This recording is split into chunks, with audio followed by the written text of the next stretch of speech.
Today we're going to teach some history. I was talking to this officer yesterday. Hey, how you doing? About heritage and culture, people intermixing stuff. Um, he brought up the fact that there was a man in the 50s who was involved with he was African American who was involved with a white woman, and he was beaten to death because of the interracial relationship that he had with this white woman. Well, it made me think of my mother and her history, and which is my history too, in ancestry. My mother, we have African in us. It's not just Native American. A lot of people don't understand the history of the Native Americans and how it's documented that if you're related to Squanto, which I am, hey, I'm actually a born dual, which is in the Bible, Numbers 1:12. And my point here is this. You don't know, some of you, what your real heritage is, because there's a lot of people who tried to hide it in generations back because of fear of discrimination.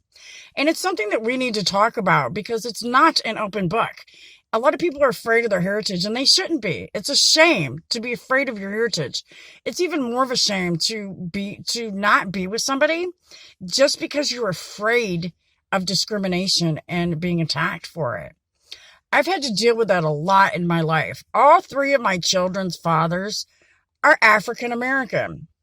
I'm Native American with African in me also. I've also got German in me too. Because of all of this, there's a lot of discrimination that has occurred against me.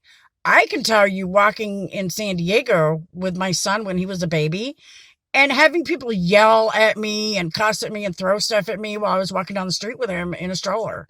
I've had people chase me down in the stores when he was a baby in California. It's California, mind you, because people were so angry at me for having an African child and looking at me, because if I'm not out in the sun too much, I look like a Karen.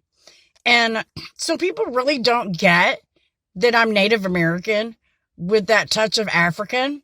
The German kind of throws everybody off. It lightens me up a little bit.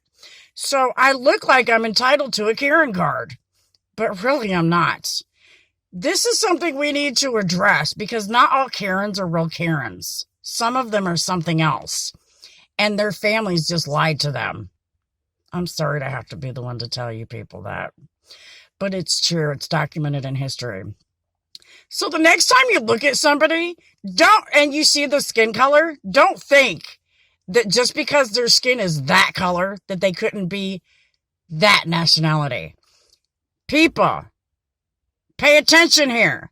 There's white folks running around in Africa too. Something else to think about where history is concerned.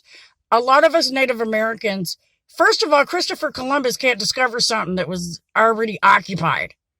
That's not discovering. That's running across an occupied territory and stealing it from our people. That's not discovering. That's theft. That's number one. Number two, not all white people were against the Native Americans at the Thanksgiving dinner. The Native Americans were actually sitting with peaceful white folk when nasty white folk attacked all of them. So let's remember that in history. It's time we get back to the truth in history. And maybe if we as we learn more about the facts in history, we'll start to have a better understanding of each other. I'm not ashamed of my heritage, and I don't want anybody else to be either. The Bible says in the end, we all are one race.